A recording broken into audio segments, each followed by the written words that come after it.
नमस्कार। जब हम भारतीय संविधान का पहला पन्ना खोलते हैं ना, तो एक बहुत ही बुनियादी सवाल सामने आता है। आखिर ये भारत है क्या? तो आज हम संविधान के भाग 1 को ही समझने वाले हैं। यही वो हिस्सा है जो बताता है कि हमारी देश की असली पहचान क्या है और इसका जो नक्शा हम देखते हैं वो कैसे बनता है और कैसे बदलता है। तो चलिए इन सवालों को जरा और कुरेदते हैं। भारत असल में है क्या?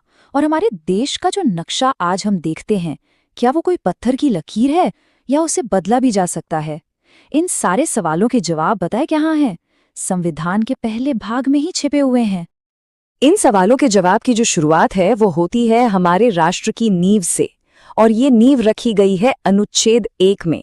यही वो आर्टिकल है जो हमारे देश को उसकी सबसे मौलिक, सबसे बेसिक परिभाषा देता है। संविधान की पहली लाइन ही देखिए कितनी जबरदस्त है। India that is Bharat. जरा सोचिए, ये सिर्फ दो नाम नहीं है, ये हमारे देश की संवैधानिक पहचान की एक तरह से घोषणा है। यहाँ आधुनिक नाम इंडिया और हमारा पारंपरिक नाम भारत, दोनों को बराबर का सम्मान और दर्जा दिया गया है। लेकिन नाम से भी ज्यादा जरूरी बात इसके आगे लिखी है। भारत राज्यों का संघ यानी कि यूनियन ऑफ स्टेट्स होगा। अब यहाँ पर फेडरेशन शब्द का इस्तेमाल नहीं किया गया, और ये जानबूझकर किया गया था। हमारे संविधान बनाने वाले ये बिल्कुल साफ कर देना चाहते थे कि भारत किसी समझौते का नतीजा नहीं है, बल्कि एक पूरी अविभाज्य इकाई है। मतलब राज्य इसका हिस्सा तो हैं, पर उन्हें इससे अलग होने का कोई अधिकार नहीं है। और इसी एक सोच को ये एक लाइन ना कमाल के ढंग से समझाती है। भारत विनाशी राज्यों का एक अविनाशी संघ है। इसका मतलब बहुत सीधा है। राज्यों की सीमाएं बदल सकती हैं, उनके नाम बदले जा सकते हैं, अरे भाई नए राज्य भी बनाए जा सकते हैं, लेकिन भारत एक राष्ट्र के तौर पर कभी टूट नहीं सकता। वो अविनाशी है, इनडिस्ट्रक्टिबल है। ठीक है, तो हमने ये तो समझ लिया कि भारत टूट नहीं सकता, पर सवाल ये है कि क्या इसका नक्शा बाहर की तरफ बढ़ सकता है? इसका जवाब हमें मिलता है अनुच्छेद 2 में, जो हमारी संसद को बाहरी क्षेत्रों को भारत में शामिल करने और हमारी सीमाओं का विस्तार करने की शक्ति देता है।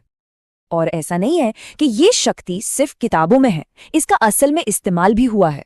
याद कीजिए 1961, जब गोवा, दमन और दीव को पुर्तगाली शासन से आजाद कराकर भारत का अभिन्न अंग बनाया गया।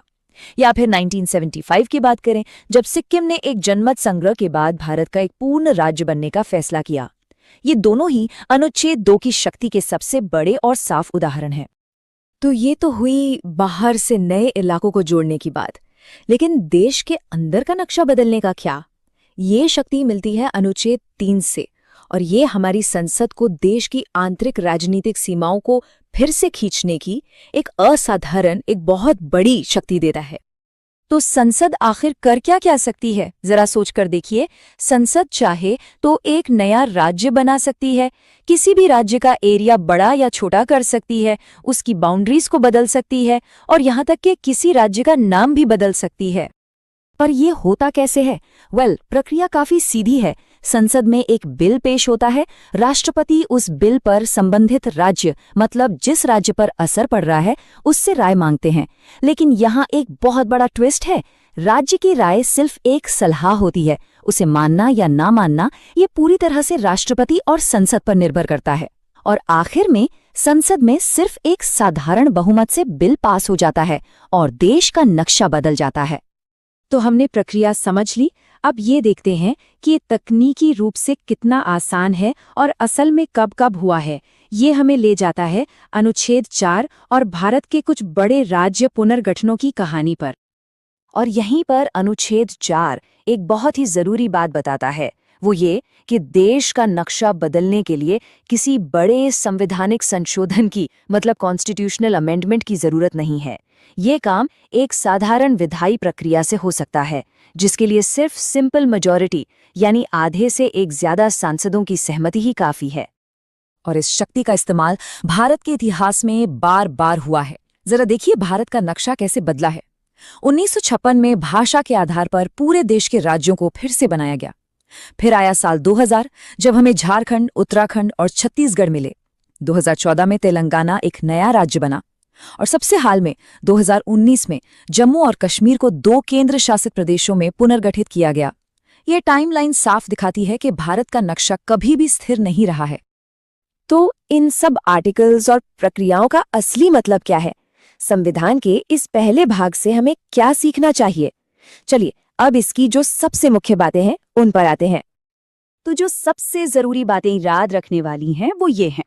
पहली, भारत राज्यों का एक संघ है, कोई ढीला ढाला समझौता नहीं। दूसरी, किसी भी राज्य को देश से अलग होने का कोई अधिकार नहीं है। और तीसरी, भारत के राजनीतिक नक्शे को बदलने की जो अंतिम शक्ति है वो सिर्फ और सिर्फ हमारी संसद के पास है। और सच कहूं तो यही लचीलापन हमारे लोकतंत्र की एक बहुत बड़ी ताकत रहा है, जिसने देश को समय और जरूरतों के हिसाब से बदलने में मदद की है। और आखिर में एक वाक्य है जो भाग 1 के पूरे सार को, उसकी आत्मा को समेट लेता है।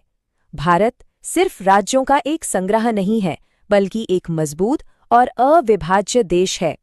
ये हमारे संविधान की एकता और अखंडता की जो भावना है, उसे बहुत ही खूबसूरती से दिखाता है। अब इस पूरी चर्चा को खत्म करने से पहले एक सवाल छोड़ जाते हैं सोचने के लिए। जब हमारा संविधान देश का नक्शा बदलने के लिए इतना लचीलापन देता है, तो भविष्य में आने वाले समय में भारत का नक्शा और कैसे विकसित हो सकता है? ये एक ऐसा सवाल है जो हमें हमारे देश के लगातार बदलते स्वरूप के बारे में सोचने पर मजबूर करता है।